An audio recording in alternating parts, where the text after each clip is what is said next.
السلام عليكم ورحمة الله وبركاته. وعليكم السلام ورحمة الله وبركاته. الحمد لله الحمد لله الذي خلق الإنسان وعلمه البيان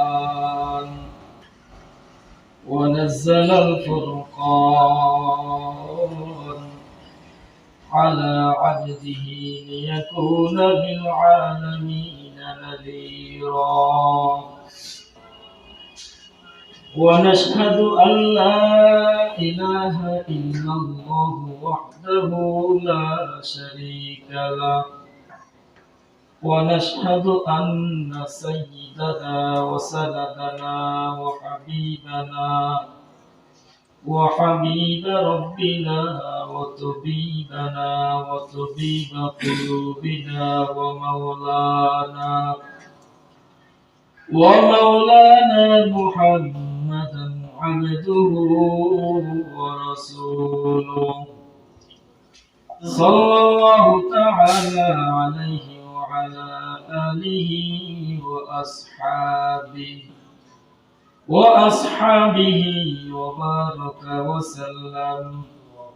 وبارك وسلم تسليما كثيرا أما بعد فأعوذ بالله من الشيطان الرجيم بسم الله الرحمن الرحيم وما أرسلناك إلا رحمة للعالمين وقال رسول الله صلى الله عليه وسلم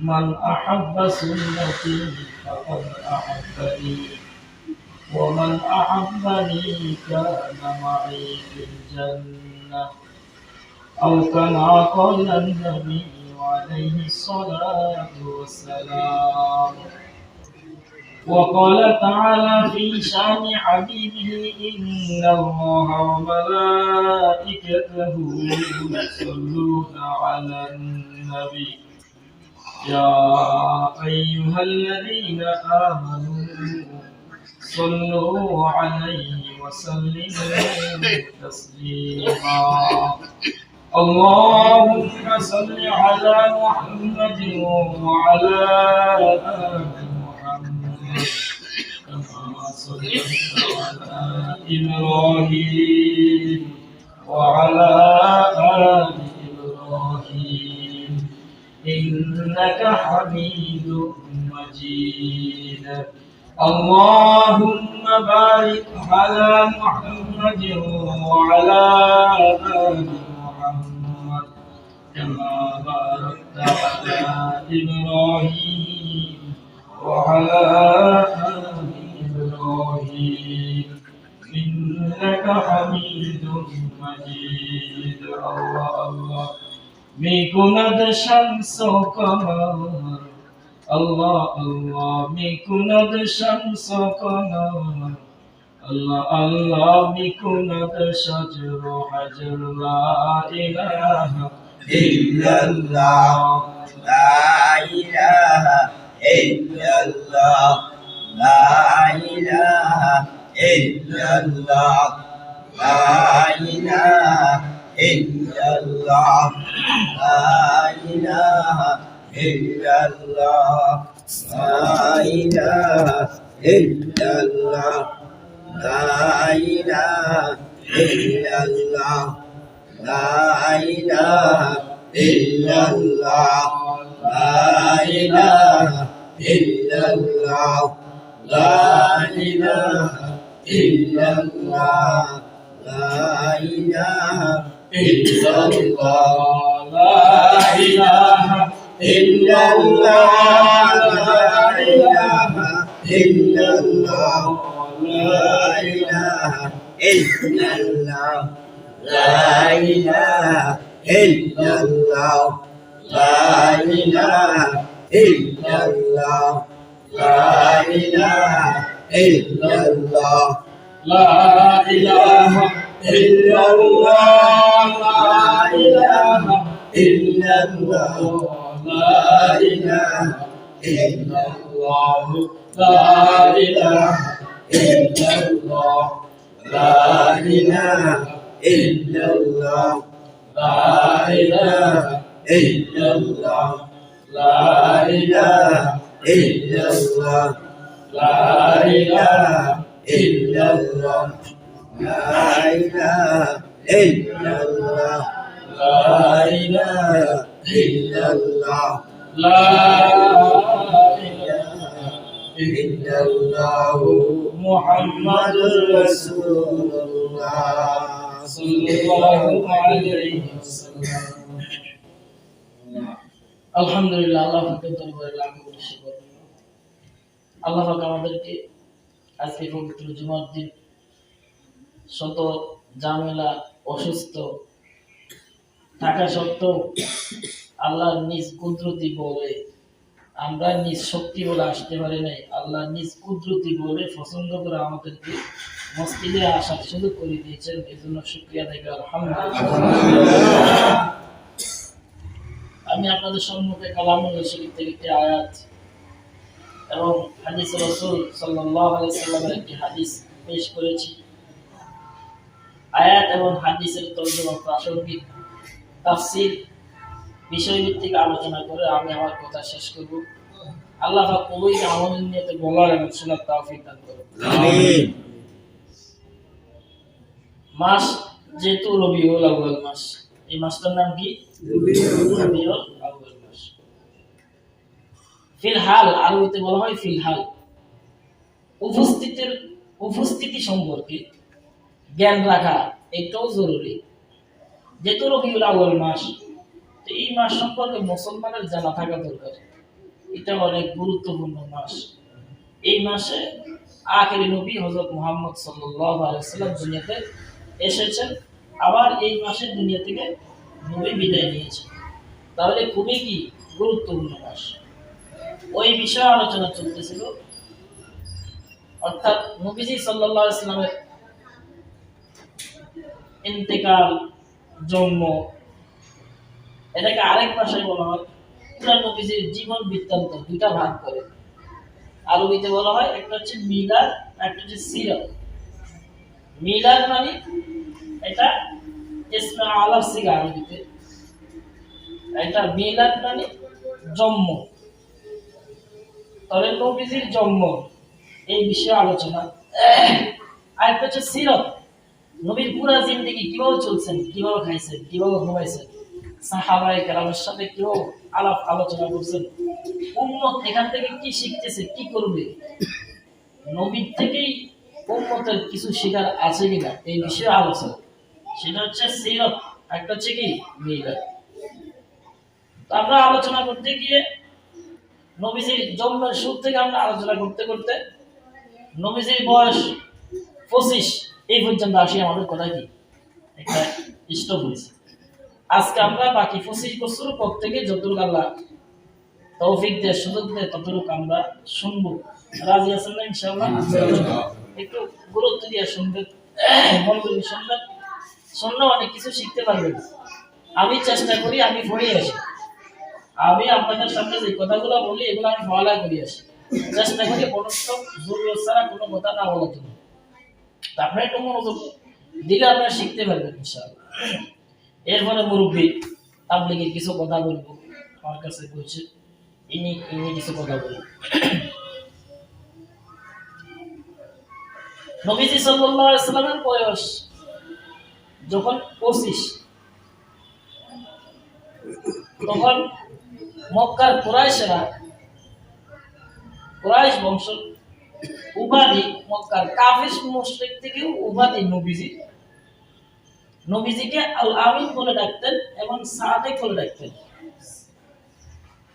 তাহলে আল আমিন মানে বিশ্বস্ত, সাদেক মানে সত্যবাদী। তাহলে একটা লোক সত্যবাদী আর বিশ্বস্ত কখন হয়? কি আচরণ লেনদেন খারাপ হইলে না ভালো হইলে? ভালো। দেখেন নবীজি এখনো নবুয়ত পান নাই, বয়স কত? 25।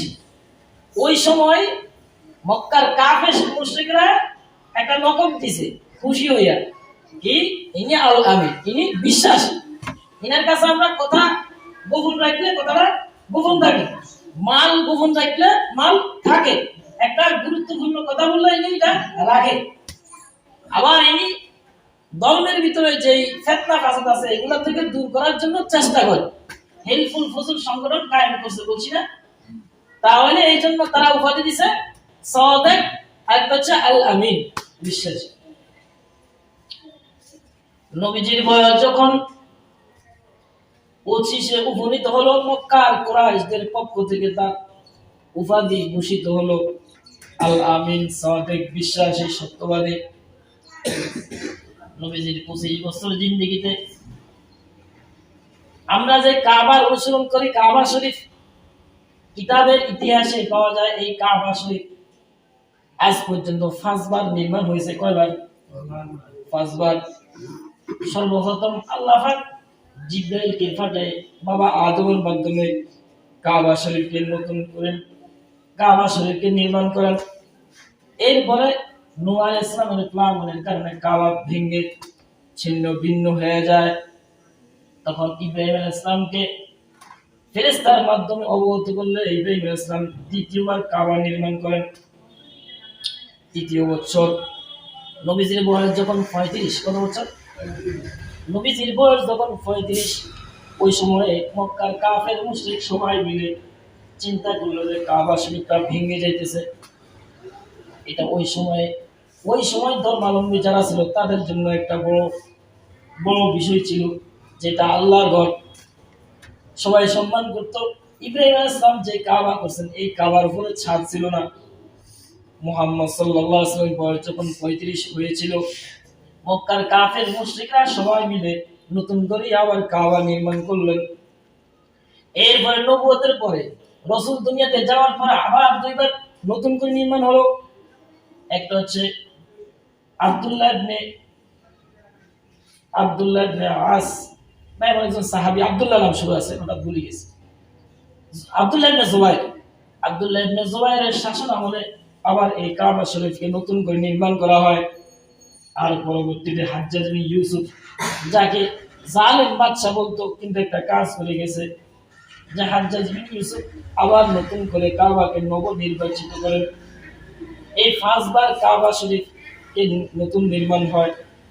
যাক 25 বছরের ঘটনা। নবীজি সাল্লাল্লাহু আলাইহি ওয়াসাল্লাম 25 বছর বয়সে কাবার পাশে যে আপনারা একটা হাজরে আসওয়াদ দেখেন, কালো একটা পাথর দেখা যায় না? 25 বছর বয়সে সবার সম্মতি করবে মুহাম্মদ সাল্লাল্লাহু আলাইহি ওয়াসাল্লাম এই দেওয়ালের পাঁচিলে যে হাজরে আসওয়াদটা আছে, আসওয়াদটা স্থাপন করেছেন। 25 বছর বয়সে ব্যবসায় সুখ্যাতি অর্জন করেন। এক নাম তার আল আমিন, আরেক নাম সাদেক। আবার ধনাত্ম ব্যবসায়ী ওই সময়ে খাদিজাতুল কুবরা রাদিয়াল্লাহু আনহা ছিলেন। ওই সময়ে খুব নামি দামি বংশী এবং খুবই সম্মানিত বড় ব্যবসায়ী এবং মহিলা। 40 বছরের মহিলা, বয়স্ক মহিলা যখন মুহাম্মদের বংশের কথা শুনছে, আব্দুল মুত্তালিবের বংশ, আবার ব্যবসায়ী, আবার আল আমিন, আবার সাদেক, এই জন্য দূত পাঠাইলো, মানুষ পাঠাইলো, লোক পাঠাইলো মুহাম্মদের কাছে, যায় জিজ্ঞাসা করো আমি খাদিজাতুল কুবরা রাদিয়াল্লাহু আনহাকে বিয়ে করবে কিনা। মুহাম্মদের কাছে যখন প্রস্তাব যায়, মুহাম্মদের মুরব্বী ছিল আবু তালেব চাচাদের সামনে কথাটা পেশ করলো। চাচারা যখন কথা শুনলো বিয়ের প্রস্তাব, চাচারা চিন্তা ফিকির করে খাদিজাতুল কুবরা রাদিয়াল্লাহু আনহা আর আমাদের নবী হযরত মুহাম্মদ মুস্তাফা সাল্লাল্লাহু আলাইহি ওয়াসাল্লামের বিয়ে বন্ধনে আবদ্ধ করেন। 25 বছর বয়স যখন শেষ, এরপরে 40 বছর বয়সে যখন উপনীত হলেন, রাসূল সাল্লাল্লাহু আলাইহি ওয়াসাল্লামের 40 বছর বয়সে নবুয়ত প্রাপ্তির সময়, 40 বছর বয়স যখন হইল, প্রথম 6 মাস রাসূল সাল্লাল্লাহু আলাইহি ওয়াসাল্লাম খাবে দেখতেন, স্বপ্নে দেখতেন, যে স্বপ্নকে হাদিসের ভাষায় রুয়ায়ে সাদেকা, অর্থাৎ সত্য স্বপ্ন। রাসূল সাল্লাল্লাহু আলাইহি ওয়াসাল্লাম যে স্বপ্নগুলা দেখতেন সবগুলা স্বপ্নগুলো সত্য ছিল। 6 মাস লাগাতার স্বপ্ন দেখতেন। নবুয়তের এই প্রথম বছরে নবীজি যে জায়গায় থাকতেন, মক্কা থেকে যে হেরাগুয়া যে পাহাড় আছে, যেখানে গিয়ে তিনি ইবাদত বন্দী করতেন, আল্লাহকে স্মরণ করতেন। কিতাবের ভাষায় মক্কা থেকে 3 মাইল দূরে, কত মাইল দূরে? 3 মাইল দূরে পায়ে হেঁটে নবীজি আখির জামান হযরত মুহাম্মদ মুস্তাফা সাল্লাল্লাহু আলাইহি সাল্লাম এই পায়ে হেঁটে প্রতিদিন 3 মাইল সফর করে পাহাড়ের গুহায় গিয়ে গারে হেরার ভিতরে যায় ইবাদত করতেন। 40 বছর বয়সে রমজানে শুভ কদর রাত্রিতে, শুভ রাত্রিতে আল্লাহ পাক জিবরাইল ফেরেশতার মাধ্যমে সর্বপ্রথম যে কোরআন আয়াত নাযিল করেন সেটা হচ্ছে সূরাতুল আলাকের প্রথম ফাসায়, ইকরা বিসমি রাব্বিকাল্লাযী খলাক। নবী হে, পড়ে, আপনি পড়েন আপনার প্রভুর নামে। এই কালামুল্লাহ শরীফ অনেক তাফসীর আছে, বুখারী শরীফের ভিতরে তার তাফসীর আছে। আমার সেই তাফসীরের কথা বলার টাইম নেই। নবী হে, আপনি পড়েন, আপনি অশিক্ষিত হন, সমস্যা নাই, কোরআন পড়েন, আমি আপনাকে সব ইন্না আলাইনা জামাআহু ওয়া কুরআনা, এই কোরআন আমি আপনার উপর নাযিল করব, নাযিল করতেছি, টেনশন করিয়েন না। লা তুহারিক বিহি লিসানাক, আপনি এত টেনশন করিয়েন না। ছোট বাচ্চাদের মতন পড়ার জন্য ঠোঁট নাড়াচাড়ি করার দরকার নাই। আমি যেহেতু আপনার কলমের ভিতরে কোরআন বসিয়ে দিব, কোরআন যেহেতু আপনার উপর নাযিল করতেছি, করব, আপনার কলমের ভিতরে কোরআন বসিয়ে দেওয়ার দায়িত্ব কার? আরো জোরে বলেন কার? আপনার কলমের ভিতরে কোরআন বসিয়ে দেওয়ার দায়িত্ব আমার। সুতরাং ইকরা বিসমি রাব্বিকাল্লাযী খলাক, আপনার প্রভুর নামে কোরআন তেলাওয়াত করেন। ইকরা বিসমি রাব্বিকাল্লাযী খলাক, খলাকাল ইনসানা মিন আলাক। কারণ আপনার প্রভুকে আল্লাহ আল্লাহ নিজের গুণগান করতেছে। ইনি হলো এমন প্রভু, দুনিয়ার কোনো মূর্তি কাফের মুশরিকরা যে প্রভুকে স্মরণ করে সেই প্রভু নয়। আপনার এমন প্রভু, তারা যে মূর্তি পূজা করে, মূর্তিগুলারে যারা পূজা করে, অর্থাৎ মানুষ পূজা করে, সেই মানুষের রব আমি আল্লাহ। ইকরা বিসমি রাব্বিকাল্লাযী খলাক, খলাকাল ইনসানা মিন আলাক, ইকরা ওয়া রাব্বুকাল আকরাম। কোন প্রভু? যে প্রভু সম্মানিত, দুনিয়া আর কোন আপনার দুই চোখে যা কিছু দেখেন সবগুলা থেকে উন্নত মানের প্রভু হলাম আমি। ইকরা বিসমি রাব্বিকাল্লাযী খলাক, খলাকাল ইনসানা মিন আলাক, ইকরা ওয়া রাব্বুকাল আকরাম আল্লাযী আল্লামা বিল কলম আল্লামাল ইনসানা মা লাম ইয়ালাম। ইসফাস আয়াত যখন কোরআন আয়াত নাযিল হলো, রাসূল সাল্লাল্লাহু আলাইহি ওয়াসাল্লামের মানবতার মুক্তির দিশারি ওই শিবানী কোরআন ওই দিন নাযিল হলো। আবার এই রমজানের ভিতরে এই সর্বপ্রথম জিবরাইল আসি রাসূলকে 2টা জিনিস শিক্ষা দিয়েছেন। কয়টা জিনিস? আওয়াজ করে বলেন, কয়টা জিনিস? 2টা। এক নাম্বার, রাসূল সাল্লাল্লাহু আলাইহি ওয়াসাল্লামকে সালাত নামাজের ট্রেনিং পদ্ধতি শিক্ষা দিয়েছেন। আবার নামাজ পড়তে কি লাগে? ওযু লাগে। আবার ওযুর পদ্ধতিও এই রমজান মাসে জিবরাইলের মাধ্যমে আল্লাহ হাবিবকে শিখাই দেন। তাহলে ওযুর পদ্ধতি এবং আসরের 2 রাকাত আর ফজরের 2 রাকাত, এই 4 রাকাত নামাজের পদ্ধতি রাসূল সাল্লাল্লাহু আলাইহি ওয়াসাল্লামকে শিখিয়ে দিলেন। নবুয়ত প্রাপ্তি হলো, কোরআন তার উপর নাযিল হলো। নবুয়তের প্রথম বছর ঘটনা এটা। নবুয়তের দ্বিতীয় এবং তৃতীয় বছর যখন চলতেছে, রাসূল সাল্লাল্লাহু আলাইহি ওয়াসাল্লাম গোপনে হেরা গুহাতে কালিমা পড়তেছে আর আল্লাহর দরবারে কান্নাকাটি করতেছে। মা আম্মাজান খাদিজাতুল কুবরা রাদিয়াল্লাহু আনহা সকালে বিকালে গিয়ে তার নাস্তার ব্যবস্থা করে দিয়ে আসে। সকালে যায়, দিয়ে আসার পর নিজের কামরায় বসে চিন্তা করে, আমার স্বামী কি করতেছে? আমার স্বামী তো একমাত্র আল্লাহর জন্য করতেছে, স্বামীরও খেদমত করতেছে, আবার বিভিন্ন বিষয়ে চিন্তাও করতেছে, কিন্তু স্বামীর খেদমত করতেছে। মহানবী সাল্লাল্লাহু আলাইহি ওয়াসাল্লাম হিজরতের নবুয়তের দ্বিতীয় এবং তৃতীয় বছর গোপনে নিজে কালিমা পড়তেছে আর মানুষকে গোপনে দাওয়াত দিতেছে। কালিমার দাওয়াত গোপনে ছিল। এই গোপনে দাওয়াতের ভিতরে সর্বপ্রথম যে ইসলামের দাওয়াত পেয়েছে সে হলো খাদিজাতুল কুবরা, আম্মাজান খাদিজাতুল কুবরা রাদিয়াল্লাহু আনহা। সুবহানাল্লাহ। দ্বিতীয় নাম্বার গোপনে ইসলাম গ্রহণ যিনি করেছেন, তিন নাম্বার হচ্ছে হযরত আবু বকর সিদ্দিক রাদিয়াল্লাহু আনহু। 3 নাম্বার হচ্ছে জুবাইর ইবনে আওয়াম। 4 নাম্বার হচ্ছে ওসমান ইবনে আফফান। 5 নাম্বার হচ্ছে আব্দুর রহমান ইবনে আউফ। 6 নাম্বার হচ্ছে তালহা ইবনে উবাইদুল্লাহ, 7 নম্বর হচ্ছে সাদ ইবনে আবু ওয়াক্কাস রাদিয়াল্লাহু আনহু। এই গোপনে গোপনে রাসূল সাল্লাল্লাহু আলাইহি ওয়াসাল্লাম নিজের ব্যথা নিজে কালিমা জপতেছে আর চিন্তা করতেছে, মাওলা জানি না শত শত কাফের এবং মুশরিকের ভিতরে তোমার এই ঈমানের দায়িত্ব, তোমার এই কালিমার পতাকা আমি উড়াতে পারবো কিনা, মনে খুব ব্যথা। তাদেরকে যখন দাওয়াত দিতে লাগলো, এই নবুয়তের দ্বিতীয় এবং তৃতীয় বছরে ইসলামের দাওয়াত গ্রহণ ছিল, নবুয়তের ৪র্থ বর্ষ। আল্লাহ পাকের পক্ষ থেকে ঘোষণা হইল, আপনি দাওয়াত দেন আপনার আত্মীয়স্বজনকে, ওয়ানদির আশিরাতাকাল আকরাবিন। এতদিন তো গোপনে গোপনে করছেন, এখন একটু সামনে যান, একটু সামনে অগ্রসর হন, আপনার আশপাশ যারা আছে এদেরকে দাওয়াত দেন।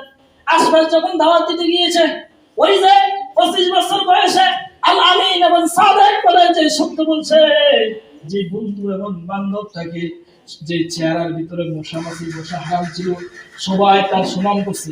এখন আস্তে আস্তে তারপরে জুলুম নিপীড়ন শুরু হইতে লাগছে।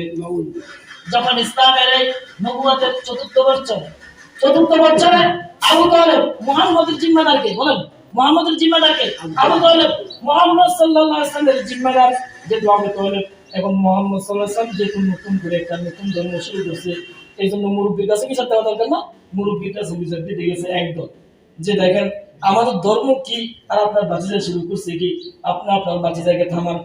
হিজরতের ৪র্থ বছরে অনেক দল, কিছু লোক দল পাকিয়ে আবু তালেবের কাছে এসে বিচার দিল। হিজরতের পঞ্চম বছরে কতক মানুষ যখন নিপীড়ন জুলুম করতেছে, রাসূল সাল্লাল্লাহু আলাইহি ওয়াসাল্লামকে আর মক্কায় থাকতে দিতেছে না, ওই যে কিছু মানুষ ইসলাম ধর্ম গ্রহণ করছে, এদেরকে লাগাতার নির্যাতন করতেছে। রাসূল সাল্লাল্লাহু আলাইহি ওয়াসাল্লাম ইরশাদ করলেন যে তোমরা হাবশায় চলে যাও, তোমরা আর এখানে থাকতে পারবে না। তখন ইতিহাসের কিতাবে লেখেন, ওই সময় যারা হাবশায় রাসূলের কাছ থেকে চলে গেছেন 11 জন। কয়জন? 11 জন। 15 জন। 15 জনের ভিতরে 11 জন ছিল পুরুষ আর 4 জন ছিল মহিলা। 11 জনের ভিতরে একজন ছিল হুজুরের জামাই হযরত ওসমান রাদিয়াল্লাহু আনহু, আর মেয়ে হযরত রুকাইয়া রাদিয়াল্লাহু আনহা। হিজরতের ৫ম বছর রমজানে রাসূলুল্লাহ সাল্লাল্লাহু আলাইহি ওয়াসাল্লাম এমন মক্কায় কাবা শরীফে বসে রয়েছেন, মুরাকাবা অবস্থায় আছেন। রাসূলের সামনে রাসূলের উপর কোরআনের একটা সূরা নাযিল হলো, ২৭ নম্বর পারা সূরাতুন নাজমের ভিতরে আল্লাহ পাকের শপথে সূরা নাজম রাসূলের উপর অবতীর্ণ হইল। রাসূল সাল্লাল্লাহু আলাইহি ওয়াসাল্লাম এই হারাম শরীফের ভিতরে কাবা শরীফের ভিতরে বসে বসে কোরআন তেলাওয়াত করতেছে, আর উপস্থিত ওখানে মক্কার মুশরিক কাফের এবং জিন জাতীয় এখানে উপস্থিত রয়েছে। রাসূলের সামনে জিন জাতীয় আছে, মক্কার কাফের মুশরিকরা আছে মসজিদের ভিতরে। রাসূল সাল্লাল্লাহু আলাইহি ওয়াসাল্লাম সূরাতুন নাজম ওয়ান নাজমি ইযা হাওয়া মা দাল্লা সাহিবুকুম ওয়া হাওয়া ওয়া মা ইয়ানতিকু আনিল হাওয়া ইন হুয়া ইল্লা ওয়াহয়ু ইউহা। এই আয়াত পড়তে যখন সিজদার আয়াত, এই সূরার একটা সিজদার আয়াত আছে, ফাসজুদু লিল্লাহি ওয়াবুদু, পড়তে যখন সিজদার আয়াতের কাছে চলে গেছে, এমন অবস্থায় যেহেতু সিজদার হুকুম আসছে, রাসূল সাল্লাল্লাহু আলাইহি ওয়াসাল্লাম যখন সিজদা দিতে গিয়েছেন, ওই সিজদা অবস্থায় কোরআন আয়াত শুনতেছে কে? জিন জাতীয় শুনতেছে, কোরআন আয়াত শুনতেছে কে? মক্কার মুশরিক কাফেররা ওই কাবা শরীফে উপস্থিত ছিল, তারাও শুনতেছে। কিন্তু যখন রাসূল সাল্লাল্লাহু আলাইহি ওয়াসাল্লাম সিজদা দিয়েছেন, ওই সময় রাসূলের সাথে যারা জিন জাতি ছিল, যারা মুশরিক কাফের ছিল, তারাও সিজদায় পড়ে গেছে। কিন্তু একদল রাসূলের উপর ক্লেশ, যারা বিরোধিতা করতেছে, রাসূলের বিরোধিতা যারা করতেছে, এবং কিছু লোক মক্কায় এসে উপস্থিত হয়। তোমরা দেখেন হচ্ছে উকবা ইবনে মুয়াইত যখন এসে দেখলো সবাই জিন জাতি এবং মুশরিক কাফের সবাই সিজদা অবস্থায় আছে, মক্কার কাফেররা সিজদা অবস্থায় আছে, কিন্তু কাফের বেশ আছে কিনা, মুশরিক বেশ আছে কিনা, আছে। এজন্য উকবা ইবনে মুয়াইত দেখতেছে, হায়রে মুহাম্মদের ধর্ম তো সবাই গ্রহণ করতেছে, হায় ধর্ম তো শেষ, আমাদের পিতৃগুলো যে ধর্মটা শেষ হয়ে যাইতেছে। উকবা ইবনে মুয়াইত একটা পাত্রের ভিতরে নাড়ি বুড়ি ময়লাগুলা এনে মুহাম্মদ সাল্লাল্লাহু আলাইহি ওয়াসাল্লামের পিঠের উপর মেরে দিল। নাউযুবিল্লাহ। ওই সময় অল্প বয়কনিষ্ঠা রাসূল সাল্লাল্লাহু আলাইহি ওয়াসাল্লামের অল্প বয়সী মেয়েকে ফাতিমা রাদিয়াল্লাহু আনহা থেকে আর সহ্য করতে পারেন নাই। ফাতিমা রাদিয়াল্লাহু আনহা রাসূল সাল্লাল্লাহু আলাইহি ওয়াসাল্লামের পিঠের উপর থেকে ওই যে নারী বুড়ির যে পাত্রটা, এই পাত্রটা উঠে ফেলল। হিজরতের ৫ম বছর, হিজরত নবুয়তের ৫ম বছর নবুয়তের ৫ম বছরের কাহিনীটা। নবুয়তের ৬ষ্ঠ বছরের ঘটনা হচ্ছে, নবুয়তের ৬ষ্ঠ বছর যখন হইতে লাগলো, তখন কিছু লোক রাসূল সাল্লাল্লাহু আলাইহি ওয়াসাল্লাম তো এখন একা হয়ে গেছে, পেরেশানি, আল্লাহর দরবারে কান্নাকাটি করতেছে। মক্কার কাফেরদের যন্ত্রণা আর থাকতে পারতেছে না। ইতিহাসের কিতাবে আছে রাসূল সাল্লাল্লাহু আলাইহি ওয়াসাল্লাম আর থাকতে না পেরে যায়েদ ইবনে হারিসার সাথে তয়েব চলে গেলেন। মনে করলেন যে ওখানে যাই দাওয়াত দিবেন। দাওয়াত দিতে গেলে মক্কার তয়েফের যারা অধিবাসী আছে, যারা ইসলাম বিদ্বেষী ছিল, তাকে এভাবে রক্তাক্ত করতে করতে করতে রাস্তায় যখন ছোট বাচ্চাদেরকে লাগিয়ে দিল, ছোট বাচ্চাদেরকে লাগিয়ে দিল যে এই লোকটাকে তোরা পাথর মারবি, নাউজুবিল্লাহ বলে। পাথর মারতে মারতে যা সে যখন দাঁড়ায় থাকবে, দাঁড়ায় থেকে বেহুশ হয়ে যখন বসে যাবে, বেহুশ আবারও মারবি, আবার বেহুশ হয়ে যখন পড়ে যাবে, শুয়ে যাবে, তারপরে মারবি। এরপরে তোরা তো আর ফাটতে পারবি না। তো তারা তোমরা কি করবা, শোয়া অবস্থায় থাকলে আবার শোয়া থেকে বসাই রাখবা, বসায় দুইজনে ধরবা আর বাকিরা পাথর মারবা, নাউজুবিল্লাহ। আর বসা অবস্থায় থাকলে বসা থেকে তোমরা তাকে দাঁড়িয়ে দুইজন ধরে দাঁড়িয়ে রাখবা আর পাথর মারবা। যেই রাসূলের সৃষ্টি না করলে, যেই রাসূলের আগমনে দুনিয়ার সৃষ্টি, যেই রাসূল আল্লাহর দরবারে এত প্রিয় ছিল, নবী মুহাম্মদ সাল্লাল্লাহু আলাইহি ওয়াসাল্লাম আল্লাহর দরবারে কান্নাকাটি করতেছে, মাওলা আমাকে কোথায় পাঠাইলা, কার কাছে পাঠাইলা? মাওলা রে, বাবা নাই, মা নাই, দাদা নাই, বংশের কেউ নাই, কেউ আমাকে, কেউ আমার পক্ষে না। মাওলা তুমি একটা কথা জবাব দাও, তুমি খুশি আছো কিনা? আল্লাহু আকবার।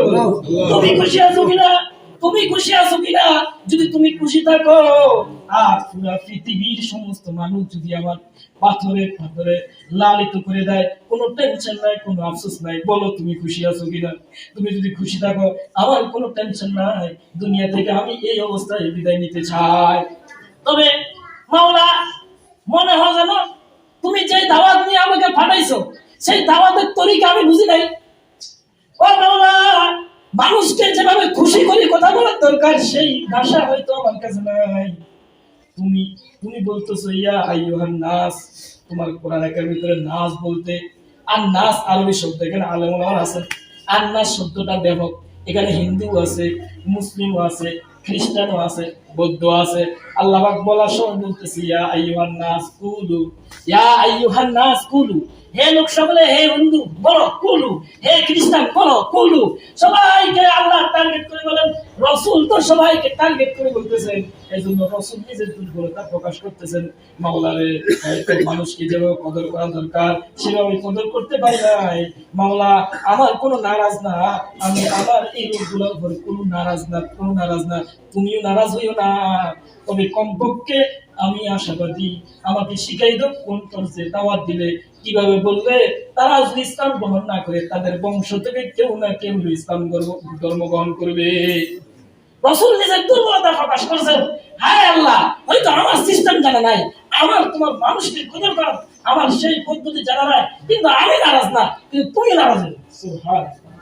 রাসূল সাল্লাল্লাহু আলাইহি ওয়াসাল্লাম হিজরতের এই এখন মক্কার কাফেররা যখন কষ্ট দিতেছে, তো মক্কায় একজন লোক, তার আরকাম ইবনে আরকামের ঘরে গিয়ে রাসূল সাল্লাল্লাহু আলাইহি ওয়াসাল্লাম নিজের সতীত্বকে এবং নিজের বডিকে হেফাজত করার জন্য রাসূল সাল্লাল্লাহু আলাইহি ওয়াসাল্লাম দ্বীনের দাওয়াত দিতে একটু শান্তভাবে এখানে স্থান নিয়েছেন। কিন্তু এখানে স্থান নেওয়ার পর রাসূল সাল্লাল্লাহু আলাইহি ওয়াসাল্লাম দ্বীনের দাওয়াত দিতেছেন আর এখানে থাকতেছেন। ইসলামের আল্লাহ এই ঘরকে এভাবে কবুল করছে, ইসলামের ইতিহাসে এই আরকামের ঘরটাকে ইসলামের সর্বপ্রথম প্রাণ কেন্দ্র বানিয়ে দিয়েছে। সেই আরকামের ঘরে সর্বপ্রথম যা ইসলাম ধর্ম গ্রহণ করছেন কে? হামজা রাদিয়াল্লাহু আনহু। সুবহানাল্লাহ। সর্বপ্রথম হামজা রাদিয়াল্লাহু আনহু আরকামের ঘরে গিয়ে ইসলাম ধর্ম গ্রহণ করেছেন। আর হামজার পরে 3 বছর পরে হযরত সাইয়্যিদনা ওমর রাদিয়াল্লাহু আনহু ইসলাম ধর্ম গ্রহণ করে। আল্লাহু আকবার। কেমন ওমর ছিল হাদিসে ভিতরে আছে, ওমরও তো মানুষ, আমরাও মানুষ, আবু বকরও মানুষ, অন্যান্য সাহাবীরও মানুষ ছিল, কিন্তু ওমর হচ্ছে সম্মান বেশি তার আবু বকরের। কিন্তু আল্লাহ ওমরকেও সম্মান দিয়েছেন, এমন অবস্থায় আবু বকরকেও এমন অবস্থায় সম্মান দিয়েছেন। ওমরের ব্যাপারে কথা আছে, ওমর যেই জায়গা দিয়ে হাঁটতো এখান থেকে 300 গজ, কোন কোন কিতাবে 300 মাইল পর্যন্ত শয়তান আর সামনে আগাইতো না। 300 মাইল, এত ভয় করতো, তার প্রভাব ছিল এত বেশি। কিন্তু এত প্রভাব থাকা সত্ত্বেও রাত্রে কি নিজের ঘরে ঘুমাইতো নাকি ভাড়া দিত? কথা বলেন না কেন? উম্মতের জন্য চিন্তা করতো না করতো না? বিচার, কঠিন বিচার করতো, কিন্তু হকের বেলা আসলে নিজের ছেলের বিচার নিজে করতো। এখন তো জুমার মসজিদ গুলোতে বিচার হয় না, কিন্তু ইসলামের ইতিহাস আছে জুমাতে বয়, এই জুমাতে কি হইতো? বিচার হইতো। এজন্য মসজিদে বিচার করা কি আছে? জায়েজ আছে। আল্লাহ, ওমর রাদিয়াল্লাহু আনহু যখন ইসলাম ধর্ম গ্রহণ করেন, ইসলাম ধর্ম গ্রহণ করার পর এখন বলেন সাহাবী যারা সাহাবী হয়েছে এরা কি খুশি না বেজার? একটু আওয়াজ করে খুশি না বেজার? রাসূল সাল্লাল্লাহু আলাইহি ওয়াসাল্লাম একটু খুশি না বেজার? একটু খুশি। কোন কোন কিতাব আছে রাসূল সাল্লাল্লাহু আলাইহি ওয়াসাল্লাম আবু জাহাল, কারণ জাহাল নাম হচ্ছে আবুল হেকাম, মূলত নাম কিছু আবুল হেকাম। হেকাম হিকমাতুল মৌসুম, হিকমাতুল মানে জ্ঞান পাণ্ডিত্য যার কাছে আছে, এজন্য হাকিম। হাকিম বাংলাদেশের বা পুরো বিশ্বের সর্বপ্রথম বা সর্বশ্রেষ্ঠ বিচারককে কি বলে? হাকিম বলে। কি বলে? হাকিম। এখান থেকে হিকমত, এই হাকিম হিকমত, হিকাম থেকে আবুল হেকাম ছিল, হিকমতের বাপ ছিল। কিন্তু দেখেন যে বেশি পণ্ডিত করে তাকে উপরে উঠায় কে? আল্লাহ, আবার নিচে নামায় কে? আল্লাহ। দোয়া করছে মুহাম্মদ সাল্লাল্লাহু আলাইহি ওয়াসাল্লাম, কিন্তু ওমরের জন্য দোয়া করছে আর আবু জাহালের জন্য দোয়া করছে। দোয়াটা কার জন্য কবুল হয়েছে? ওমরের জন্য কবুল হয়েছে। তো কোটি কয়েক মুসলিম যারা ছিল তাদের অন্তরটা এত প্রফুল্ল হয়েছে, এত খুশি হয়েছে, ডাইরেক্ট সরাসরি ওই আরকামের ঘর থেকে বাইতুল্লাহ পর্যন্ত তারা এইভাবে এত খুশি হয়েছে, টার্গেট নিয়েছে আজকে সরাসরি, আজকে সরাসরি, আজকে সরাসরি আমরা যে মানুষগুলো আছি আমরা ইসলামের জয় বলতে বলতে, ইসলামের কথা বলতে বলতে, নবী মুহাম্মদের ধর্মের কথা বলতে বলতে ডাইরেক্ট মক্কায় চলে যাব। আল্লাহ চলে যাইতেছে, দুইটা ভাগ হয়েছে। আর গ্রামের ঘর থেকে ডাইরেক্ট মক্কা পর্যন্ত দুইটা ভাগ হয়েছে। কয়টা ভাগ? দুইটা। রাস্তার দুই সারি, এক সারির ভিতরে ছিল এক পক্ষ, আর একটা সারি ছিল এক সারির আমির ছিল হযরত হামজা রাদিয়াল্লাহু আনহু, আর সারির আমির ছিল কে বলেন? হযরত ওমর রাদিয়াল্লাহু আনহু। আর রাস্তার মাঝখানে খালি ছিল, এই রাস্তার মাঝখানে কে ছিল বলেন দেখি? মুহাম্মদ সাল্লাল্লাহু আলাইহি ওয়াসাল্লাম। রাস্তার এক পাশ দুই পাশ আর নারে তাকবীর স্লোগান দিতে দিতে মুখরিত পুরা মক্কা মুখরিত করতে, কোরআনের আওয়াজ বলতে বলতে এখন তারা ইসলামের কথা, ইসলামের জয় বলতে বলতে কাবা শরীফ চলে গেল। কাবা শরীফ দিয়ে ইসলামের কথা এখন উপকণ্ঠে ডাইরেক্ট মুহাম্মদ সাল্লাল্লাহু আলাইহি ওয়াসাল্লাম ঘোষণা করেছে, আজকে থেকে আলাল এলান প্রকাশ্যভাবে আল্লাহ আল্লাহ রাসূলের পতাকা ডাইরেক্ট সরাসরি উড্ডীন করা হবে। এই জন্য রাসূল সাল্লাল্লাহু আলাইহি ওয়াসাল্লাম অনেক কষ্ট করছেন। রাসূল সাল্লাল্লাহু আলাইহি ওয়াসাল্লাম এই কথাগুলো আমাদের স্মরণ রাখা দরকার আছে কি? আজকে কলেজ ভার্সিটির ছাত্ররা বিভিন্ন লেকচারার্স পড়ে, বিভিন্ন ইতিহাসবিদদের ইতিহাস পড়ে, গবেষকদের গবেষণা পড়ে, কিন্তু মুহাম্মদ সাল্লাল্লাহু আলাইহি ওয়াসাল্লামের জীবন যেটা পড়া দরকার এটা পড়ে। রবীন্দ্রনাথ ঠাকুর ইতিহাস পড়ে, কবি জসিমউদ্দিন ইতিহাস পড়ে, এটা ঠিক আছে, দরকার আছে। একটা জ্ঞানী হওয়ার জন্য, একটা ডাক্তার হওয়ার জন্য, একটা ইঞ্জিনিয়ার হওয়ার জন্য যে যে পদে পড়া দরকার, কিন্তু সব পুরা বিশ্বের যত জ্ঞানী আছে, জ্ঞানীদের জ্ঞানী, জ্ঞানীদের জ্ঞানী, জ্ঞানীদের জ্ঞানী, সবাই যাকে সাপোর্ট করতেছে এর নাম কি? মুহাম্মদ সাল্লাল্লাহু আলাইহি ওয়াসাল্লাম। মুহাম্মদ সাল্লাল্লাহু আলাইহি ওয়াসাল্লামকে আপনি তার জীবন চরিত্র জীবনী আপনার ব্রেনে রাখতে হবে, তাকে আগে ফলো করতে। আল্লাহ পাক আমাদেরকে মুহাম্মদ সাল্লাল্লাহু আলাইহি ওয়াসাল্লামের জীবনী পড়ে ইতিহাস অর্জন করে নিজের জীবনকে সাজিয়ে জান্নাতের উপযোগী করে যাওয়ার তৌফিক দান করুন। আমিন। তাহলে হিজরতের কত কি নবুয়তের কত চলতেছে? 6ষ্ঠ পর্যন্ত আমাদের আলোচনা। এরপর আগামী জুমায় আল্লাহ যদি হায়াত দেয় তৌফিক দেয় বাকিটা আলোচনা করব। মুরব্বী তাবলীগ সম্পর্কে কিছু কথা বলবো, আপনারা একটু শুনুন।